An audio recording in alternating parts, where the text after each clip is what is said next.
when I come and teach, I do think a little bit about something to present, and because it was my dad's birthday yesterday, that's kind of a topic which came up for me quite naturally. My dad did die 12 years ago, so he's not with us anymore, but he would have celebrated his 95th birthday yesterday. And I just thought it would maybe be nice to share a few things through memories that I have with my father, and see hopefully that some of those things relate to your situation as well. I've shared a few things when my mother was passing away about almost 3 years ago now, and yeah, and in a sense I was a little bit naive, but so many people came up afterwards and said, "Oh, thank you very much for sharing this. You know, I went through a similar situation, or I'm actually going through a similar situation right now." And of course, we all are. We're all aging, and we're all going to die, and we're all going to have people we lose in the process. So it is something very natural, it's something very normal, but unfortunately it's something that we often don't talk about so much. And when we do talk about it and we kind of normalize it, it becomes something where we can actually get some inspiration, can get some strength, can get some tools how to deal with some of the things that are difficult, but also to remember the things that are beautiful, the things that we are grateful for. What very often happens when people are actually passing, at the funeral, we do naturally reflect, and we do naturally talk about the beautiful things that have happened to us in the time we were able to share together. And I often take that as a reminder to try and see, to not forget these things while the people are still around. Why does it actually hurt when we lose someone? Why do we have a sense of loss and a sense of grief when these things happen? We do that because we value the time we had together. And it's important to kind of be able to shift from the lack towards gratitude, towards being grateful and happy for the time we were able to spend together. So I understand that obviously the relationships we had with our parents will be very, very different. So I'll be sharing what has happened to me, but I'm aware that for some people it can be quite a difficult topic, because some things go wrong, which is natural that they go wrong, but some of them go a bit more wrong than in other situations. There is, of course, also very complex kind of situations where we have been adopted and we might not even know our parents, or there was a surrogacy, or all sorts of things, or we had a donor. But even in those situations, we can reflect on our parents from the basis of that they came together and that nature and them created this body that we have. And that's something we still have with us now, and we will have into the future. If they're here with us now, or if they're not here with us anymore, they basically gave us this organism to work with, this vehicle to work with. And if we wouldn't have that, we wouldn't be able to be here in this form. So that is definitely something that we all can be kind of grateful for, that they gave us this opportunity to come into this world and to experience what we are experiencing. But then, of course, the other part, which ideally happens with parents, is that they don't just give us this physical form, but that they are also here for us. A human being, when it's born, is very vulnerable, and it really, really needs a lot of care. It needs a lot of attention. It needs a lot of guidance. And that is basically the job of the parents. That is the job of caregivers, of the people who are around that being, to provide that. And that is a beautiful thing. And sometimes we maybe don't reflect on this enough, what the parents have sacrificed for us when we were small, and what we can, hopefully give them back in return when they are getting a bit older, or that we can just keep in our memories, keep in our hearts, and have as gratitude towards them. Let me just see, I've written down a few kind of words that might resonate with you as well. So they are our parents, yes, they're our caregivers, they're our guardians, they're our teachers, they're our guides, they are hopefully our friends, maybe until we get to the teens, and then it becomes a little bit of a different story. We go through a funny kind of period of our lives, but then we very often return to being grateful and to understanding what they have actually done for us, especially once we, leave the home, once we have to take responsibility for ourselves, once we become parents ourselves and actually know what that means. I can't speak from my own experience here, but then we kind of remember. And as a parent, I think it's often important to kind of get through that time and realize that the teenagers, they look around and they want to, be cool and know what their peers are doing at that time. The parents are not so cool anymore for a little period of time, but give it 5 or 10 years and that will hopefully pivot and shift back. That's very often the kind of normal movement that happens. So they show us the world. They help us to navigate in the world. And they actually teach us so much. They are a very strong conditioning force in our lives. And the beautiful thing is if we can remember those beautiful things that we've gotten from them and then use them in our lives now. And that's basically another way to kind of keep them alive to some degree. So this body of mine is made by my parents. They're both gone, but they are still here in some form that way. And all the good things they have imparted into my life, into my mind, into my heart, whatever you want to call it, the experiences we had together, I'm still carrying them with me now. And especially the ones that I really value, that I really find are important and good, they're like seeds they have planted in my heart. And when I see them, when I water them, when I make sure they develop, then they can thrive, and then they can flower, and then they can really fruit and benefit a lot of other beings. And that's kind of how my parents are still living through me. Of course, there might be some things that have been difficult, that we have to forgive, that we have to let go, and that is fine as well. But the other thing that I often tell people also to remember, what happens for us is what happens for our parents as well. I of course don't know what you believe, what comes after death, but if you believe that there is some sort of afterlife or another existence, then all the seeds that we have sown into their hearts are still there as well. And if they value them, if they nurture them, if they protect them, if they grow them, they will actually live on in them. So a part of me lives on with my parents who have departed. If that's a little bit too difficult for you to imagine, just imagine your children that are around, or imagine the relationships you had in your life. So you are conditioning the people around you, and they carry a part of you with them, and the other way around as well. So that's kind of a maybe Buddhist perspective to think about this. My father was actually a little bit older when I was born. I was the last child, and kind of like an unexpected child that came around when he was already 51. So for me, he was always this kind of like old, wise guy. He was a doctor, and important in his job was also that you kind of have composure, that you are kind of down to earth, that you are kind of a matter-of-fact kind of person.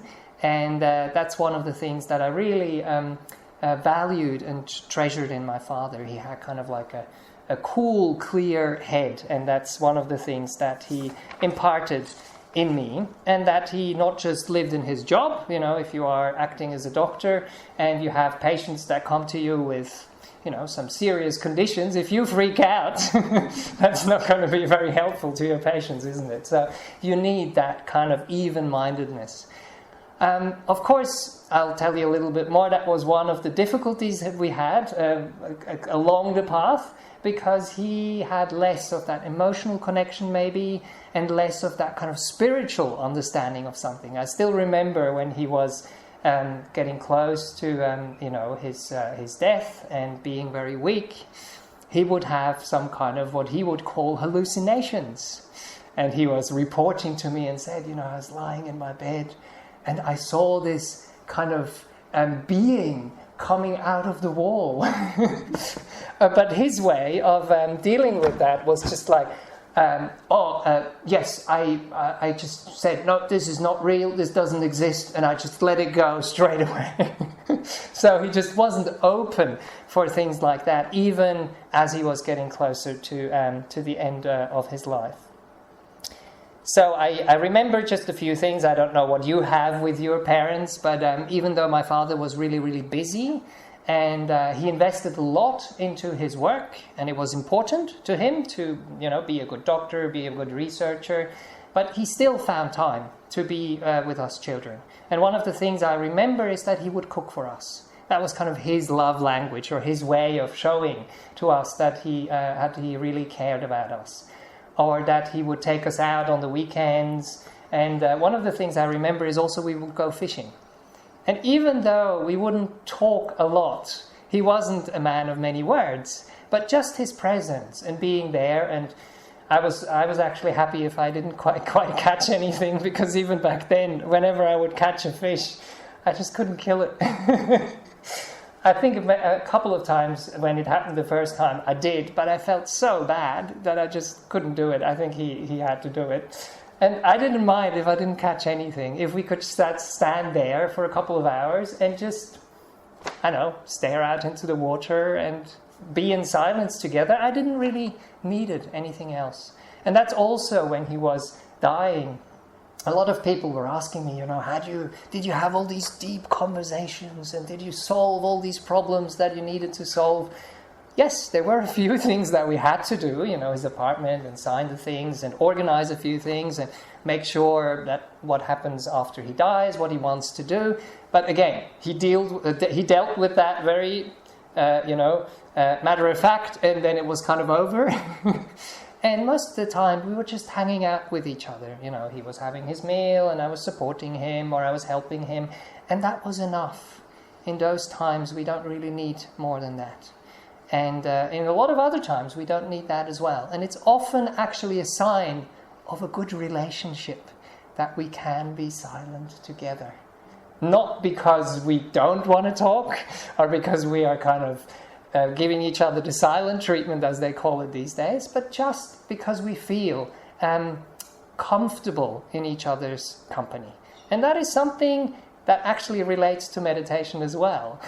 If we can do that with other people, have that kind of relationship, if we have that to our bodies, if we have that to our minds, then it's easier to be silent. Then it's easier not to talk. I just overheard they were talking about retreats and being in noble silence and how difficult that is. So sometimes when we feel uncomfortable, we want to talk. And then if we can't talk and we feel uncomfortable, we still talk, but we talk to ourselves. We have a lot of thoughts going on in our minds. So that's something we can learn in our relationships, and then learn in meditation, and then learn gradually to just be comfortable with whatever is arising in our bodies or whatever is arising in our minds. Okay, so that's just kind of a few memories there. Another thing that I wanted to mention is also, that he invested a lot of time and also a lot of funds into our training and into making sure that he sets us up for life. That was one of the really beautiful things that he did for us. And I was a person who didn't, party much or whatever, use a lot of money.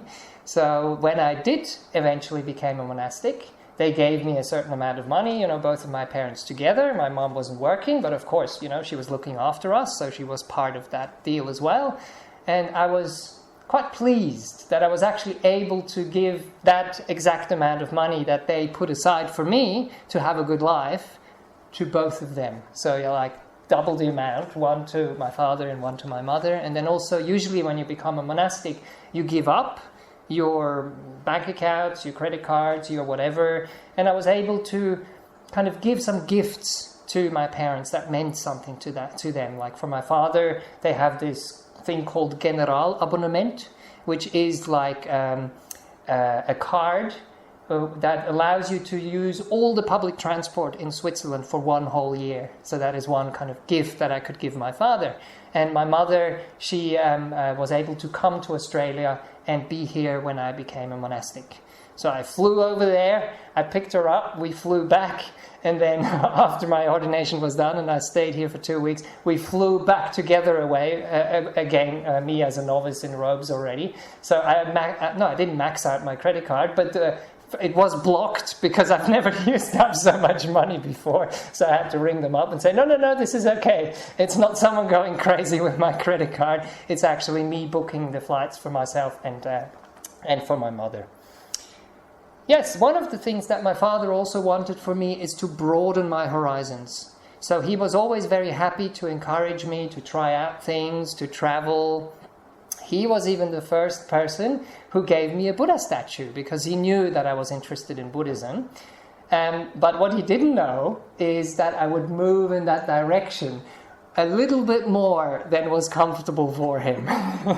So that was the part where it started to get a little bit difficult, and that's what I wanted to talk about today as well, because, these are all the beautiful parts, and it's wonderful if we remember them, and it's important that we remember them, but it's also good to reflect on the things that were difficult and how we can deal with them in our in our life now, if we're still together, or going into the future. So, he would come and stay close to the monastery where I was practicing as a layperson once, but he wouldn't be comfortable enough to come to the monastery. He would be really respectful to my abbot, like he would be to a boss. You know, he kind of felt he is my boss and he's looking after me, and he wrote a really nice letter afterwards thanking him that he looked after me. But coming to the monastery and being exposed to these exotic things that we supposedly do as Buddhist monastics was a little bit too much for him. So I organized a little room for him close by, and we would go for walks, and he would every now and then maybe pop in and have a look what's going on. But that was actually important as well. So all my family members were able to come to the monastery and realize that the people running around in these brown bed sheets are actually not such different beings than we are.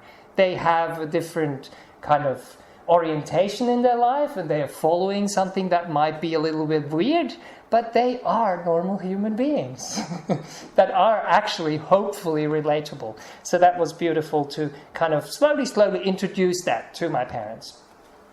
But then when I was getting close to the point where I wanted to ordain and really kind of felt this is my vocation, this is my calling in my life, then the road became quite rocky.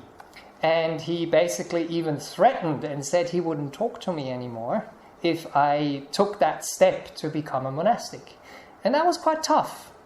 Even the conversations we had before were difficult at times, but I always felt that he was able to say his piece, I was able to say my piece.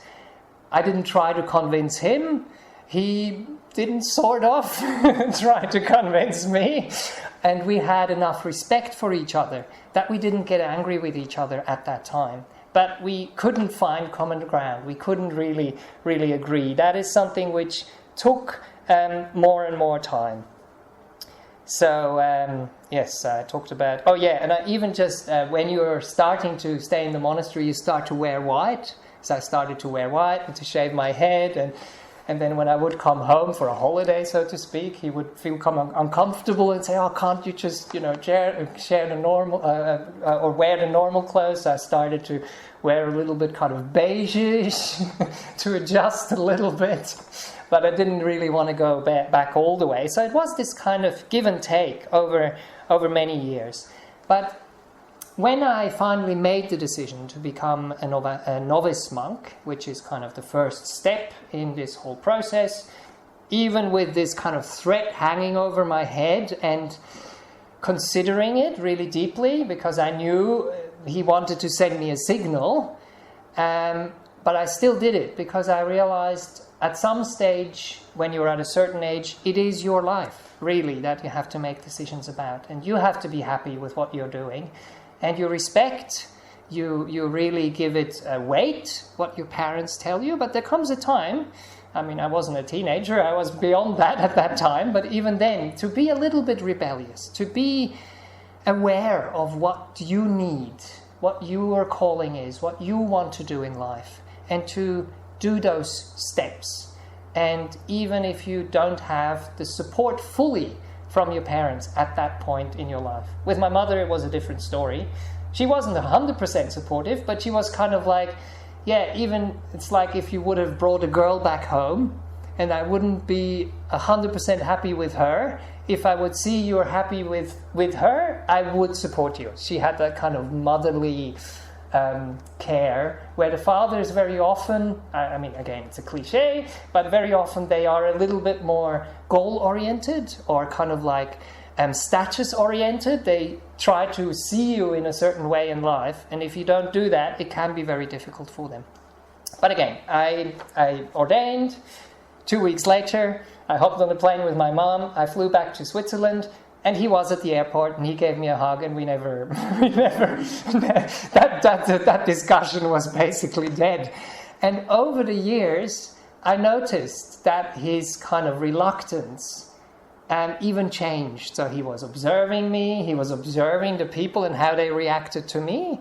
And as he was seeing that I actually was respected in the role I had, he slowly came along as well. And there were even moments where I feel that there was some kind of proudness in him, kind of like, this is my son, the Buddhist monk.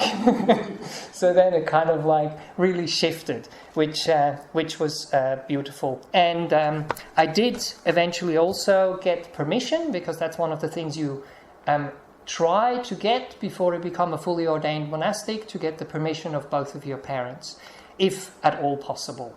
And that happened with my dad as well. And that's where the story comes in, where I had that discussion with him, and he said, yes, it was really difficult for me to see, one of my children doing something that I couldn't understand, and I endured it initially. That was kind of his words. It was said in Czech, so I don't know, but that's roughly the best word I could find that kind of speaks to what he was feeling. But then his endurance kind of moved towards tolerance and moved towards acceptance. And that's kind of the three words that I wanted to impart or have as a title for this session tonight. First of all, connection. So if something happens, make sure you don't disconnect. Respect. Make sure that you respect the things that are happening, that you respect the other person, that you make sure that they respect what you're doing as well, and that you eventually move towards acceptance. And sometimes people find that really difficult, or say, why do we have to accept? And, radical acceptance, that's a little bit too much. But one of the things, if we want to be able to let be and to let go, the first step is acceptance.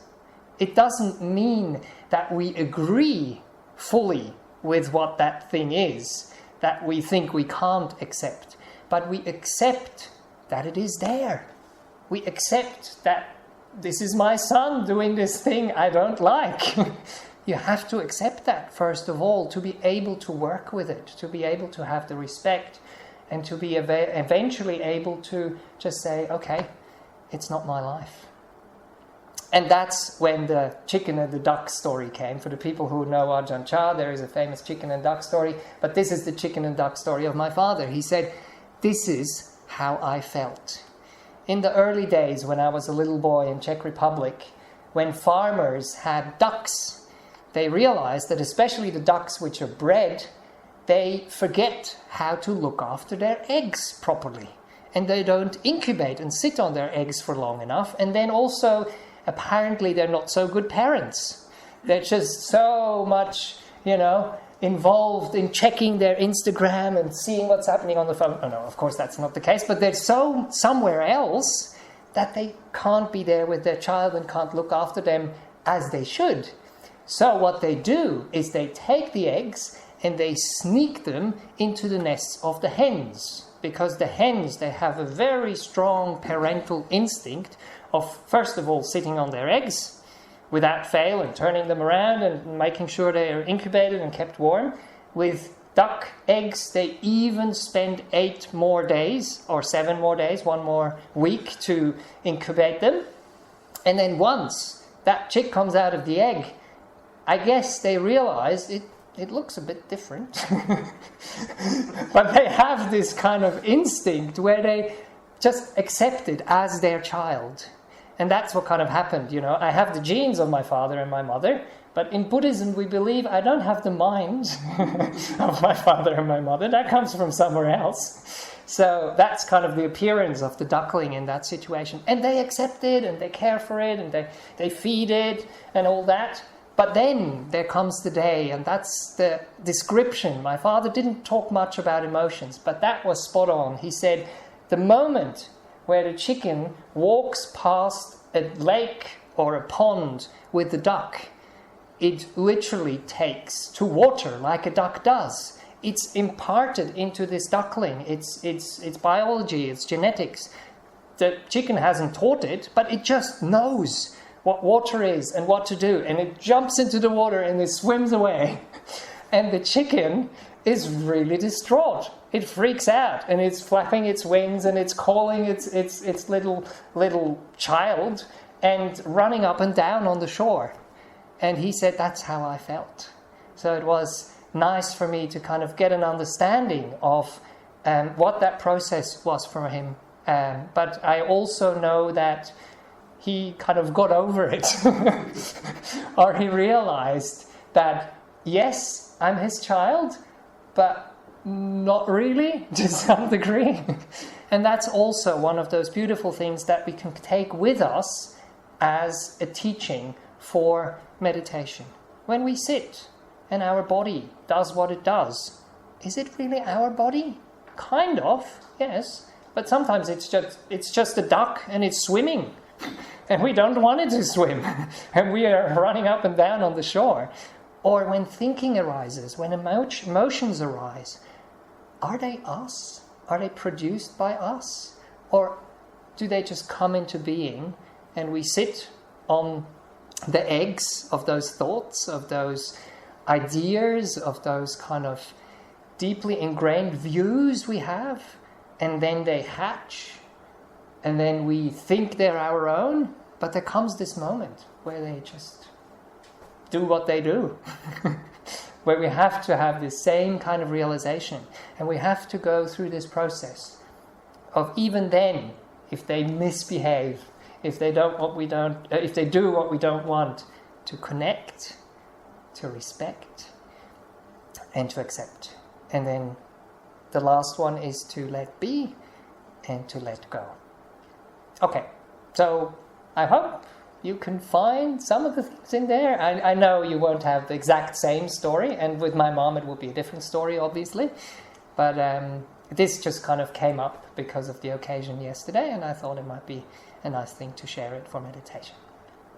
Okay, but we should be meditating and not talking too much. So please find a comfortable posture to meditate in, on the ground or on a chair or on the floor. Yes, have a sip of water, that's a good idea as well, if you have some. If you want to take off your shoes, if you have slippers, it's a nice way to get grounded, a nice way to feel what's going on. To connect to your body, not just think about your body. And then also try not to, cross your legs or restrict anything. So sit comfortably, freely, openly. And then maybe allow your eyes to gently close, if you haven't already done so. If that's uncomfortable, you can leave them slightly open. And just gaze in front of you. where there is nothing much happening. And then you can take a few deep breaths to signal to your body and to signal to your mind that now is a time to get some rest.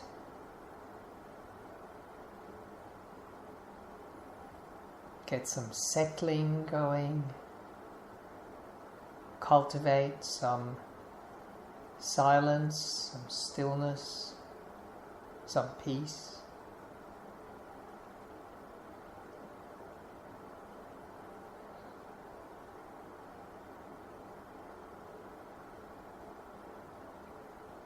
And allow yourself to arrive.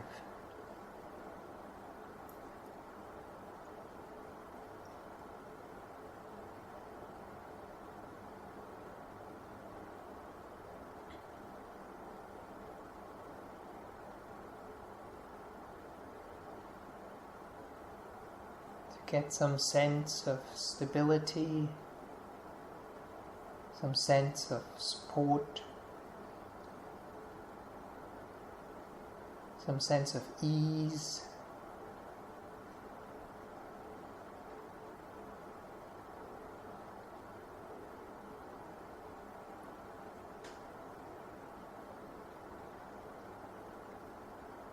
And then see if you can bring a mind which is interested,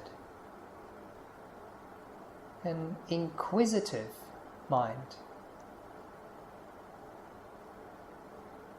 a mind like a young child, which is full of energy,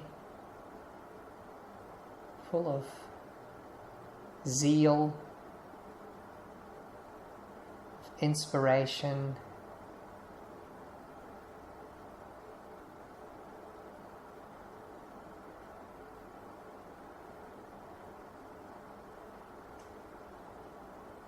of gratitude for some of the things that other people might call silly, might call ordinary, but they're actually quite amazing.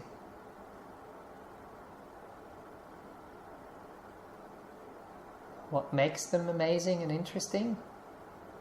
It's how we relate to those simple things. What the attitude is like in our minds.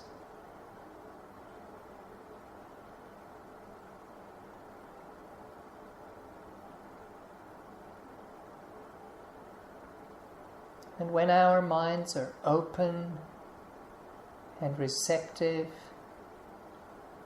then they're kind of like a sponge that soaks up whatever is happening and fills us with energy, with a sense of happiness, playfulness, joy.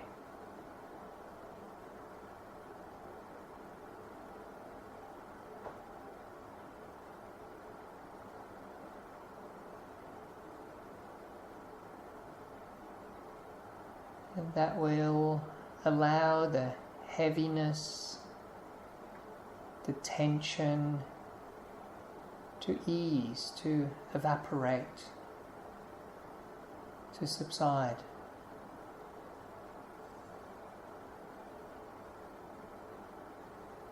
It might still be there, but we can loosen it.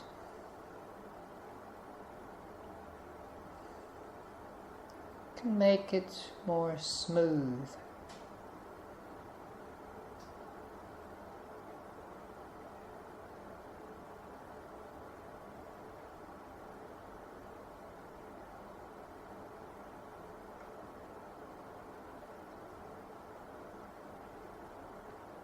That's one of those beautiful skills we can develop in meditation. If we connect and if we relate in the right way, things become less of a problem. They become more harmonious.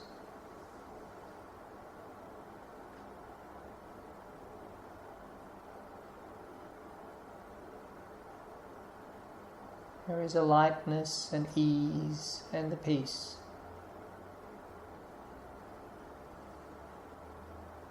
The path we are trotting might still be difficult at times, but we walk it with a smile. We walk it with a spring in our step. We walk it with a bit of fun and games, with a bit of humor. It doesn't mean we don't take things seriously enough. We just don't allow them to weigh us down, to burden us.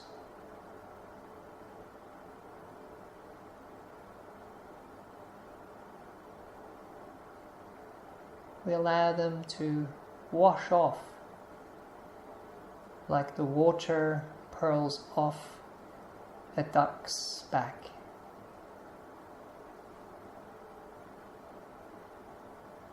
It's there, it's felt,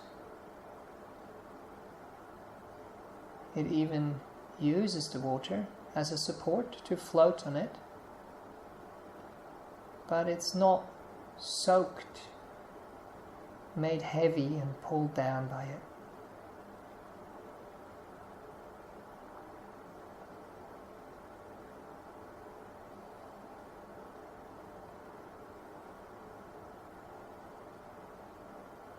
And then we can scan through our bodies. As it is the evening, maybe start with our feet and see if we can do 3 things. Connect, respect, accept.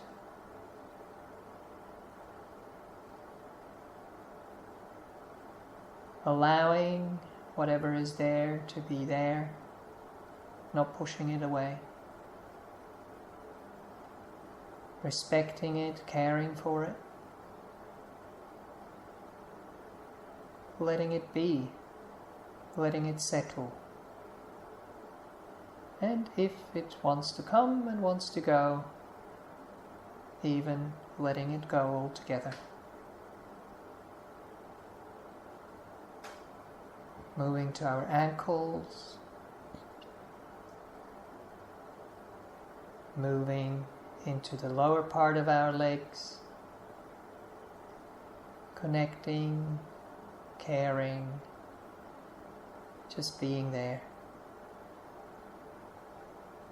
listening, respecting.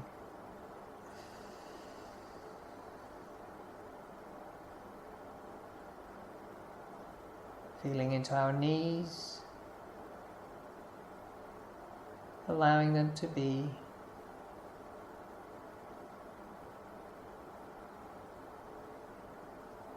Relating with tenderness and care.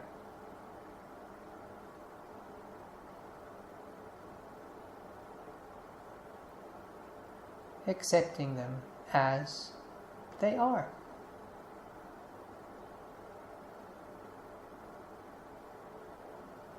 Feeling our thighs all the way to our buttocks,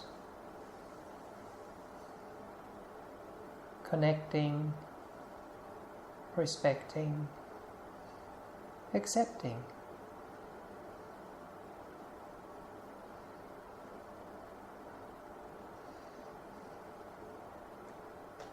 And that will lead to settling, to rest, to peace.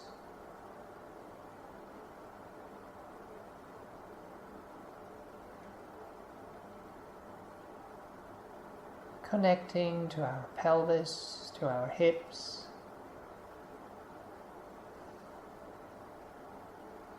going really right in or looking on from a distance, whatever feels comfortable, feels okay.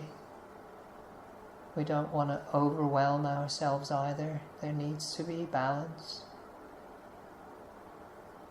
Connecting, respecting, accepting.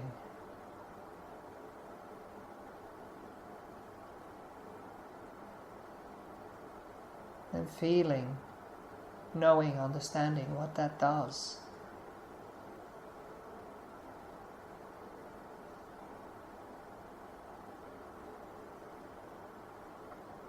Moving upwards into our lower backs,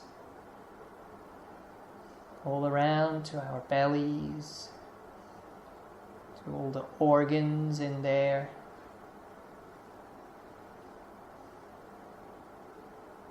Hanging out with them, being there with them, being grateful for what they do, accepting the things that might be a little bit different from what we hope.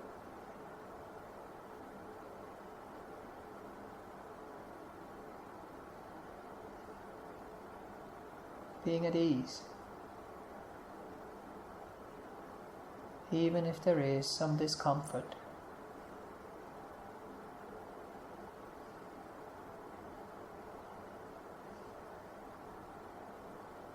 Moving upwards to the middle part of our backs.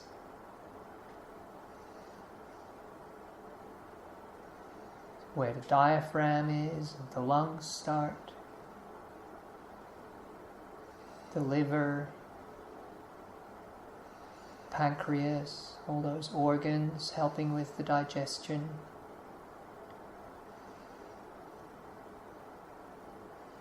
We don't need to feel them on a granular level, but connect.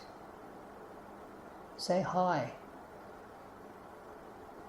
Respect them for what they are, what they do. Thank them. Encourage them. Cheer them on. Like our parents. They often are our support, our cheerleader, our encouragement. Even if they don't agree 100% with what we might be doing, thinking, deciding. Moving up into our chest, the upper part of the back.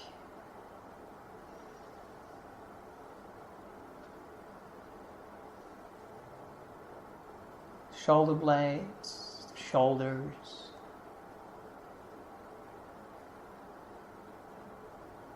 Allowing them to move freely, to be open, flexible, adaptable.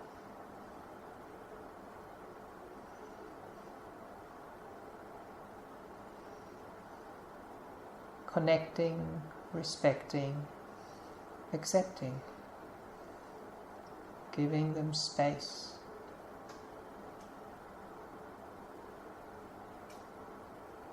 Letting them do their thing. The lungs, the heart, the muscles, the bones, the skin.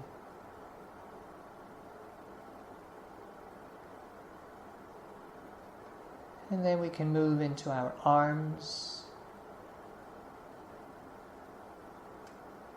our elbows, our lower arms,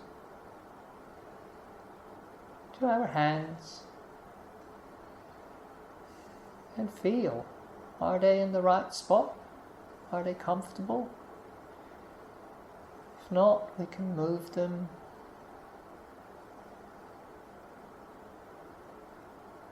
We can let them settle where they feel most at ease. But we only know if we ask, if we connect, And if we, so to speak, respect their wishes rather than our idea of how things should be,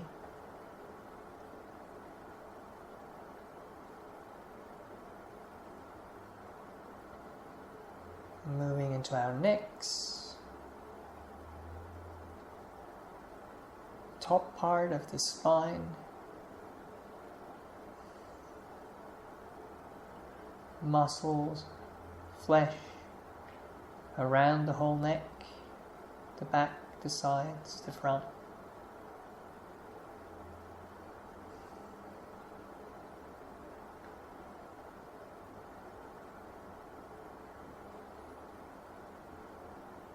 Moving up to our skulls, the head,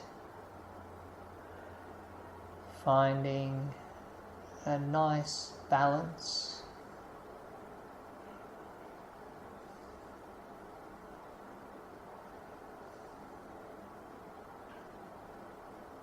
Relaxing the jaw, the tongue, the throat,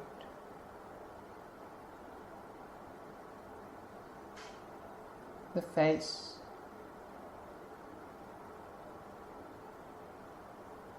the eyes,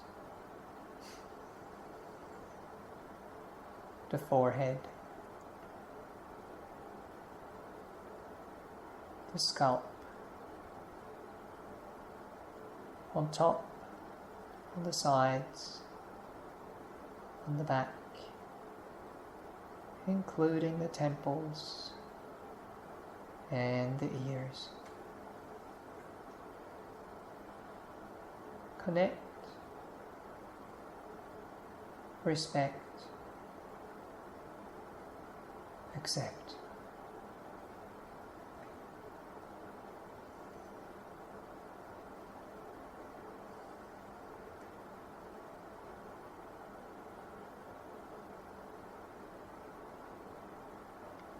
And as we follow this simple process, feel into what that leads to. Not because we want it, but because it's a natural result. Things relax, things harmonize, they settle.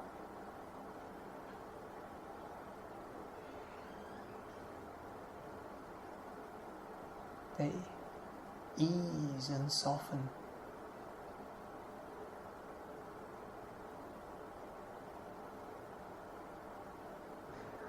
See if you can feel that softness, maybe in your feet, maybe in your hands, maybe in your belly, maybe by the simple touch of the two lips, gently, softly resting on each other.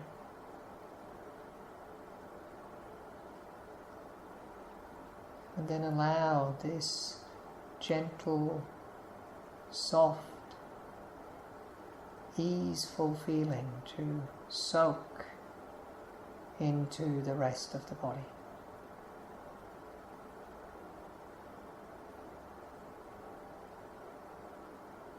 Ripple, radiate.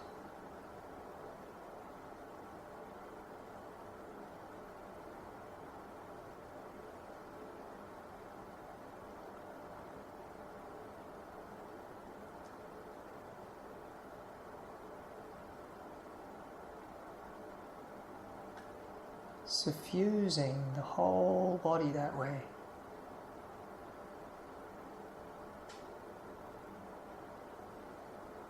And also flowing over, touching into the mental world. The thoughts, the emotions,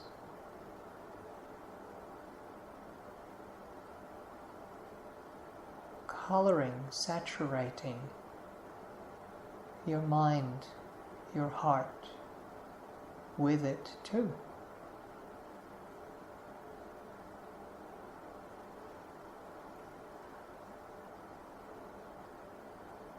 All through the power, the simple but powerful force of connection, of respect,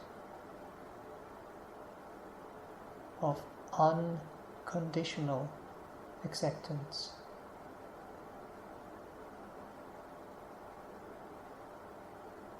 Of freedom and liberation.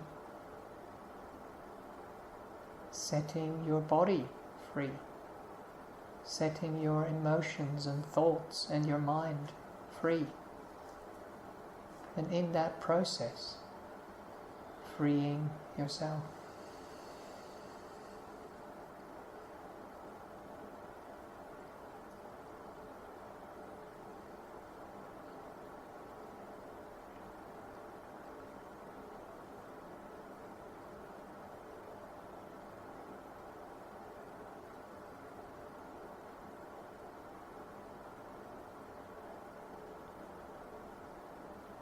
And if you meditate by yourself, see if you can guide yourself in a similar way.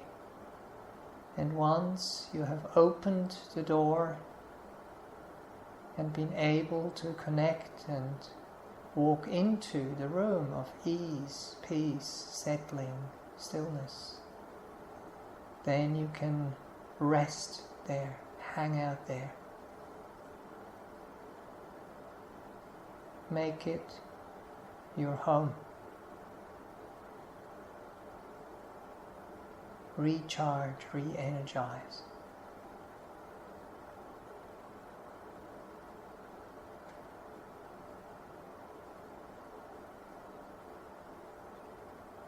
And then when you come out on the other end of a meditation, that's when it is time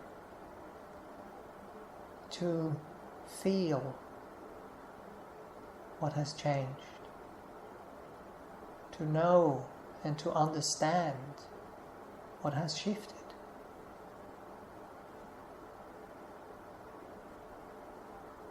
How does your body feel now? What has happened to your thoughts, your emotions, your mind state?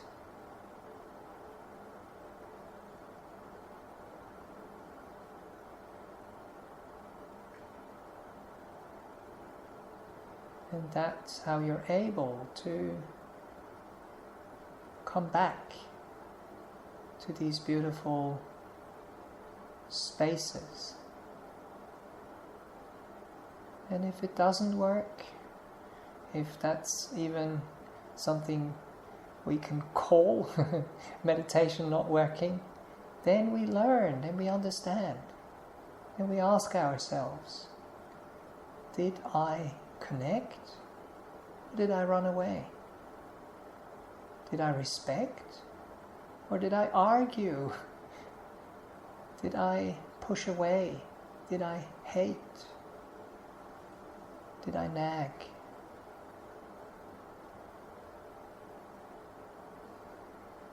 Did I accept? Or did I push away? Did I avoid?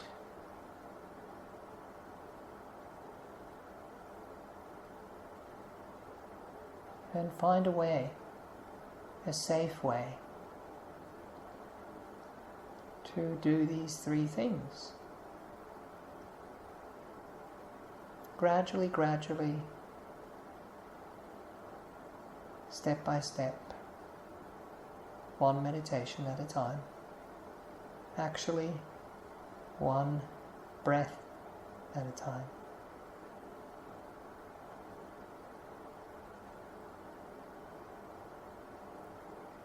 So I'll be ringing the bell. Take this time to gently come out of meditation, slowly connecting to your body, and then coming back into this room.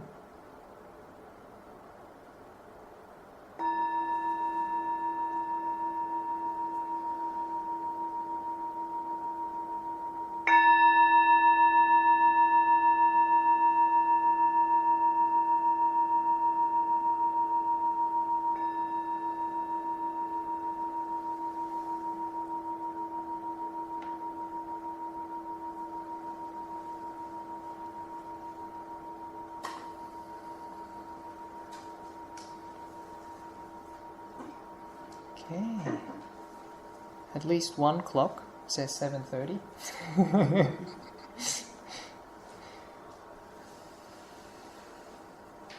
But if you do have any questions or any comments, yes, please. Well, your siblings, what did they think about you? Becoming a monastic? Yes. I think they were pretty cool with it. We were, around the same age, then maybe it's also a bit easier to relate to each other. You don't have this kind of notion of, this is my child, and it has to do what I think it should do. Probably as peers, we give each other a little bit more kind of freedom to express ourselves, to try things out. And again, both of them have come to the monastery. My sister came to Ayakema's monastery, Metta Vihara in Germany, when I was still a layperson, living there for 2 years. And then my brother has a wife in Korea, and I collected enough miles at that point, so I invited him to fly down from Korea and spend 1.5 weeks or something down here in Australia. And I managed to book him into one of the 9-day retreats with Ajahn Brahm. So he actually did that when he came to visit me. And he is a neuroscientist researching emotions. So they actually teach people Brahma-Vihara meditations and measure their brains. That's one of the things he was doing at the Max Planck Institute. Now he is at the University of Essex, going more into kind of psychology and attachment theory, but that kind of plays a little bit into what I was talking about today. It's so important how we teach our kids by how we are ourselves. And that's basically what they call secure attachment. When you're able to teach your kids that emotions are normal, that there will be big emotions, and that you can regulate these things, that you can give them some sort of safety and hold them in that space when these things are still too big for them. And that's how they learn to, later down the track, when big emotions arrive and their parents or their guides or teachers are not there anymore, to kind of hold them in the same way. So I see them also when I go to Europe usually, and basically, I think it's quite cool. I think, it's pretty neat to have a brother as a monk. But I would have to ask them, but that's kind of the feeling I get. Yeah, I'm the youngest one, so they say sometimes it's the easiest for, I didn't have to kind of push the boundaries too much. I mean, I did in my own way, but I had 2 siblings that did that before me. So maybe it was a bit easier as well. Anything else? Okay, cool. Thanks for coming along. I hope you had a good meditation and you take whatever we have cultivated with you out there. And don't, destroy it too quickly. And if you want to have some more, come back next week. Ajahn JR will be here. The 3 of us usually take turns to do these sessions here. Okay, wonderful. Thank you. Thank you very much.